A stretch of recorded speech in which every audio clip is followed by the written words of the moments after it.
Ole, sveiki atvykę į mano kanalą, mano vardas Elžbieta, esu ispanų kalbos mokytoja ir online mokyklos įkūrėja, malonu susipažinti. Sveikinu visus vėl savo video ir šiandien mes su jumis pakalbėsime apie skaičiukus. Manau, kad tai yra labai svarbi tema, nes daugelis iš jūsų čia važiuoja ne tik gyventi, bet ir pirkti nekilnojamąjį turtą. Ir galvoju, kad yra labai svarbu žinoti visus skaičiukus.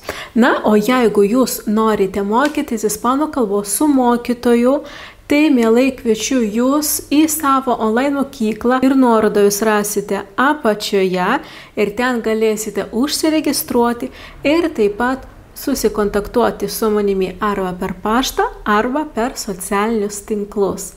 O mes, galvoju, galim pradėti. Manau, iš pradžių aš jums tiesiog papasakosiu, taip pasakysiu, taip sakant, perskaitysiu, kaipgi yra tariami tie skaičiukai. Ir jūs čia galite matyti lentelę.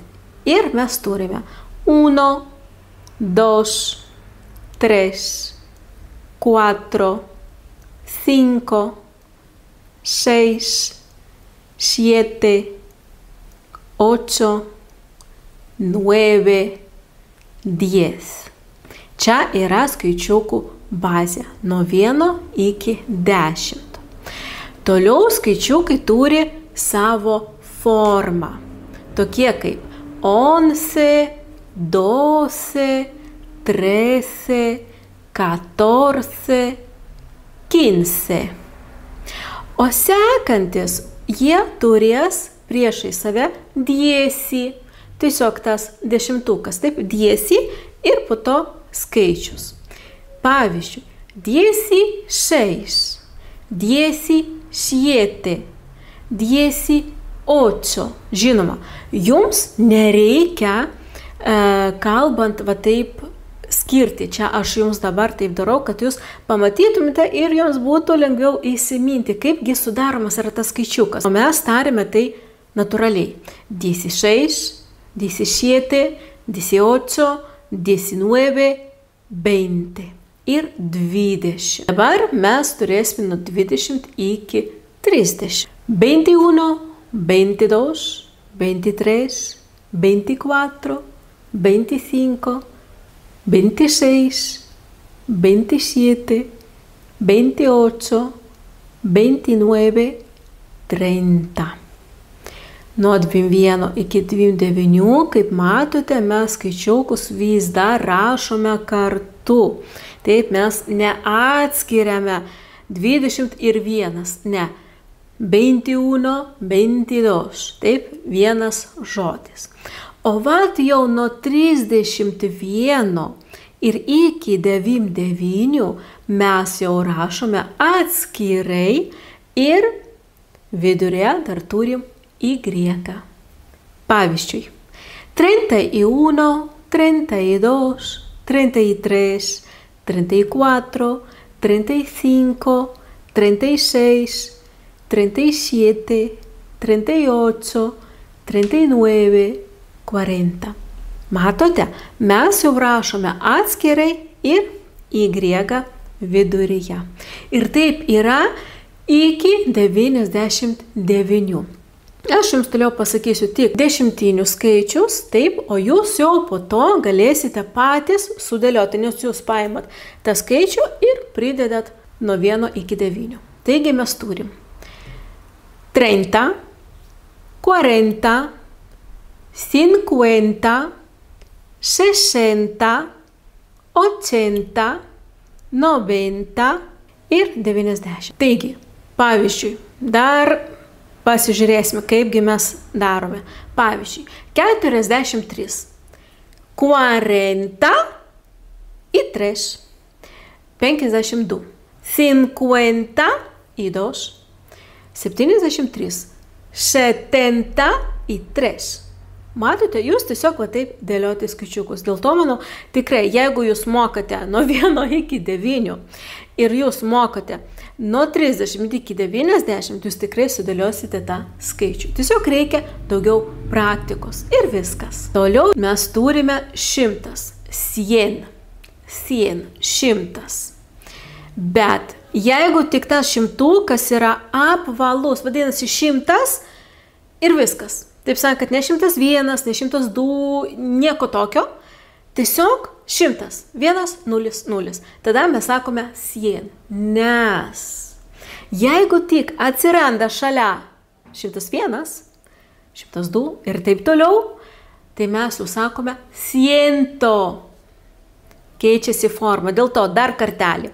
Jeigu 1, 0, 0, 100 vadinasi 100. Jeigu nors 101, 102, 130, 105 ir taip toliau, jau bus 100. 101, 102, 103, 110 ir taip toliau. Manau, forma čia yra aiški, kaip reikia sakyti. O toliau aš jums pasakysiu jau šimtinius, nes vėl jūs jau žinote nuo 1 iki 9, jūs jau žinote dešimtinius, taip 30, 40 jau žinote. Ir dabar dar reikia pasimokyti šimtinius. Ir mes turim 200, 300, 400, 500, 600, 800, 900. Ir jūs jau galite šimtinių skaičius dėlioti tarpusavyje. Po to mes turime mil. Mil yra 1000. Ir 1000 jau šita forma nesikeičia.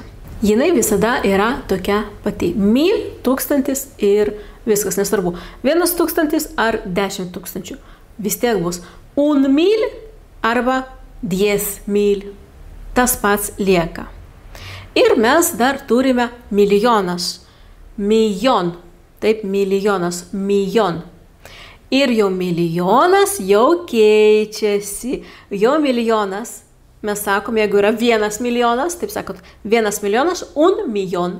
Bet jeigu turime 2, 3, 5 ir dar aukščiau, tai mes jau sakysime milijonės. Pavyzdžiui, 2 milijonės, 3 milijonės, 10 milijonės ir taip toliau. Dabar, manau, tikrai galėsite jūs patys dėlioti skaičiukus.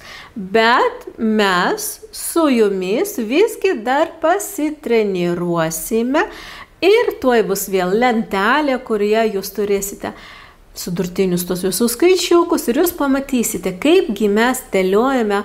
Pavyzdžiui, 1985, 10 519, milijonas ir taip toliau. Tai va tokie skaičiukai, mes dabar su jumis pasižiūrėsime ir jūs dar kartą įsitikinsite, kad mes tariame, taip sakant, eiliškumas yra toks pat kaip lietuvių kalboje. Pavyzdžiui, 1520, 10 519. Ir ispanų kalboje mes turime tokį patį eiliškumą, niekas nesikeičia. Ir dėl to žiūrime į lentelę. 3.000, 4.005, 5.356. Ir šitoje vietoje jūs matote, kad yra prirašyta ir O, ir A galūnė, nes nuo 200 iki 900 visos šitos skaičiukus 200, 300, 400, 500, 600, 700, 800, 900 mes visus deriname prie moteriškos arba vyriškos giminės. Dėl to atkreipkite dėmesį, koks yra šalia daiktavardis, kad galėtumėte panaudoti tinkamą formą vyrišką arba moterišką. Dėl to įsivaizduokime, kad mes naudojame vyrišką giminę, tai bus O visada. Bet jeigu jūs panaudosite, pavyzdžiui, moterišką giminę, taip žodį moteriškas giminės, tai jums reikės pasakyti moterišką giminę. Na, pavyzdžiui, pagalvokime, kad mes turim 300 kačių. Jos, katės, ane? Ir mes sakysime 300 gatas, nes jos. O jeigu katinai, 300 gatos. Matote, kaip mes derinam skaičiuką ir daiktavardį. Ir jūs tai turite prisiminti. Nuo 200 iki 900 šitos visus skaičiukus mes deriname prie vyriškos ar moteriškos giminės. Dėl to toliau lentelį jūs ir matysite dar, kad bus parašyta ir O, ir A, kad mokinys žinotų, kad mes deriname. Važiuojame toliau. 6071 su vienetu tas pats, vyriška arba moteriška giminė, deriname.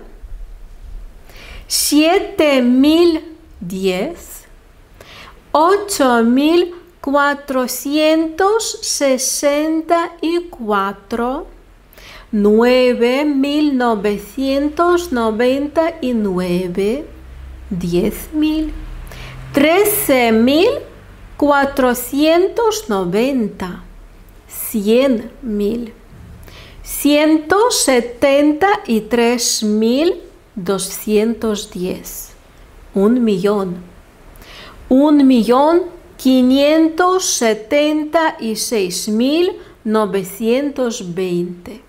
Nu ir turim paskutinį 1 milijon. Galite rašyti komentaruose, ar jums buvo aišku, kaip mes dėliojame.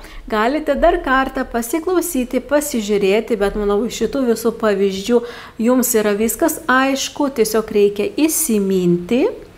Na, o jeigu jūs norite išmokti ne tik skaičiukų, tada kviečiu jūs į savo online mokyklą, kur jūs galite mokytis iš bet kurios pasaulio vietos. Taip pat aš dar jums paliksiu 3 skaičiukus, o jūs turėsite komentaruose parašyti ispaniškai raidėmis, kaip yra sakomi tie 3 skaičiukai.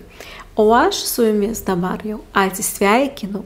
Ačiū, kad buvote su manimi. Neužmirškite apie laikus. Tai labai padeda mano video, kad kuo daugiau žmonių pamatytų.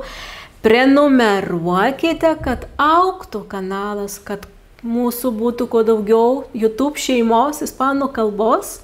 Ir susitiksime greitai kitam video. Adios!